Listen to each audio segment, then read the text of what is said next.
আমরা বাংলাদেশে এমন একটা গরুর জাতি দাম ১ কোটি টাকা হতে পারে। মানে তখন ওই যে গরুর আপনার বংশ পরিচয় থেকে শুরু করে এইভাবে লিখতে হবে যে কোন বংশের গরু বা সেটা কি এরকম আমাদের ভিন্নভাবে লিখতে হবে।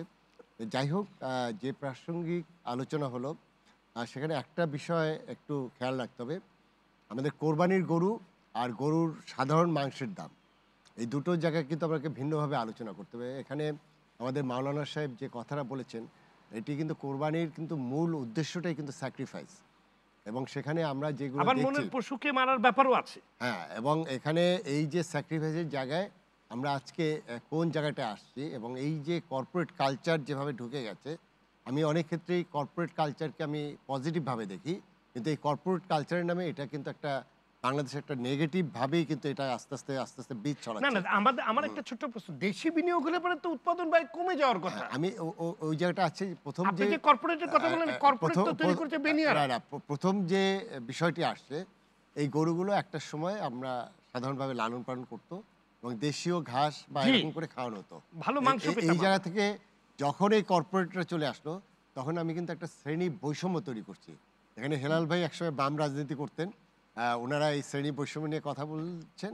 কিন্তু আমরা এই মুক্তবাজার অর্থনীতির মধ্যে কি শ্রেণী বৈষম্য দেখেন, যখন ৳১,০০,০০,০০০ দামে একটা গরু বিক্রি হবে বা প্রকারান্তরে আপনি বললেন ৳১,৫০,০০,০০০ বা একজন দর্শক চট্টগ্রাম থেকে ফোন করেছে, যিনি বললেন ৳১২,০০,০০০ দামে একটি ছাগল বিক্রি ছাগল হচ্ছে। বিক্রি হচ্ছে। সেখানে কি হচ্ছে যে আপনার নরমাল যে গরুটা সাধারণ মানুষ কোরবানি দেয়, সেটির কিন্তু বেস প্রাইসই কিন্তু ৳১,০০,০০০ প্লাস। ১ প্লাস প্লাস অর্থাৎ প্লাস। এখন এই হেলাল ভাই বলছিলেন অফলাইনে যে গরুর দাম কত? ৳৭০,০০০।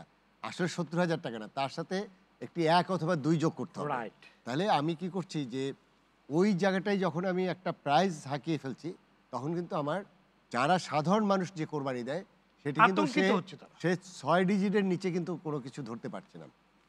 এখানে কিন্তু আমি একটা শ্রেণী বৈষম্য তৈরি করছি এবং সমাজে যে এইটা হলো যে আমি সবকিছু, আমি সব নিয়ন্ত্রণ করতে পারি, সেই জায়গাগুলো কিন্তু আমরা প্রতিষ্ঠা করছি। এখন যে বিষয়টি হচ্ছে যে মাংসের দাম নিয়ে অনেকগুলো আলোচনা হয়েছে। এখানে আমাদের খলিল কেস, এখানে আমাদের যিনি আমার পাশে আছেন রবিউল সাহেব, আমরা অনেকগুলো কাজ করেছি। কিন্তু আমরা সেই খলিল কেসটাকে আমরা কিন্তু এস্টাবলিশ করতে পারিনি। এটা সাস্টেনেবল করতে পারিনি। সেই জায়গাটাও কিন্তু ওই একটা আমরা জায়গা আমরা শুনেছি যে খলিল ও রবিউল সাহেবের কাছে হার মেনে গেছে এবং আপনার খলিলকে বিভিন্নভাবে আপনার হুমকি দেওয়া হয়েছে এবং এবং তাকে খলিলকে হত্যার হুমকি দেওয়া হয়েছে। অনেক মানে অনেকগুলো মানে খলিল কেসটা কিন্তু সাস্টেইন করেনি। এখন আমি যদি এইভাবে ডিফাইন করি যে গরুর মাংসের নরমাল দাম রাজশাহীতে কিন্তু খুনাখুনি হয়েছে হ্যাঁ, কোম্পানি মাংস আপনার বিক্রি করতে গিয়ে। আমাদের মেরে রাজবাড়ী ফেলছে। এই রাজশাহীতে একজনকে খুন করা হয়েছে। আর সেখানে আমরা যদি নরমাল মাংসের প্রাইসটা কত হওয়া উচিত? এখানে আমাদের প্রাণী সম্পদ অধিদপ্তরের পরিচালক সাহেব আছেন। আর সেখানে আমাদের যে এনালাইসিস এখানে অনেকগুলো তো আমরা রিকমেন্ড করেছি। আমরা ডেইরি ফার্মার্স অ্যাসোসিয়েশন সহ আমরা এগুলো নিয়ে অনেক কাজ করেছি, অনেক মিটিং করেছি। সেখানে কেন আজকে চামড়ার দাম আপনার এত স্ট্রাগল করছি? এই যে চামড়ার দাম আমরা দিতে পারছি না, এটা কিন্তু গরুর দামের সাথে পড়ছে। এটি সাধারণ মাংসের কথা বলছি। এবং এই যে ৳১,০০,০০,০০০ যে গরু, এটি এখন হলো আপনার কত পার্সেন্ট ট্যাক্স দিতে হয়?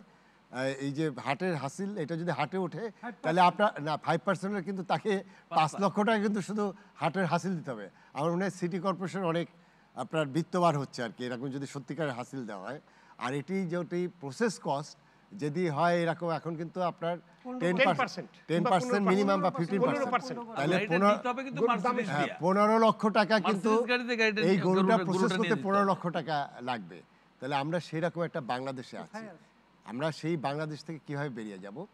এই জায়গাটায় যে জিনিসটা দরকার, যেটা এখানে অনেকেই বলেছে, যেমন প্রশ্নকর্তা কিন্তু একটা চমৎকার কোশ্চেন বলেছে।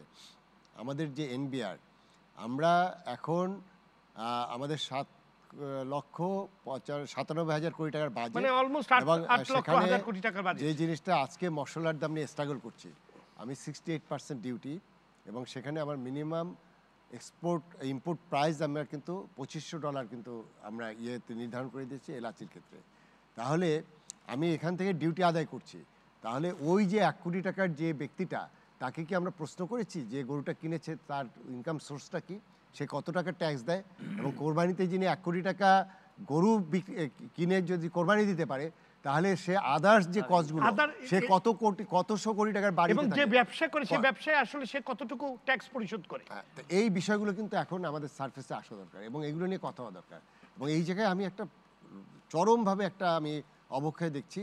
এবং এই যে ইউটিউবার এই যে ভিডিও করে এবং সেখানে দেখেন নিউজগুলো আপনার অনেকগুলো মূলধারার বাইরেও অনেকগুলো নিউজ আছে যেগুলো হলো আপনার এইগুলোকে ফলো করে প্রচার করছে।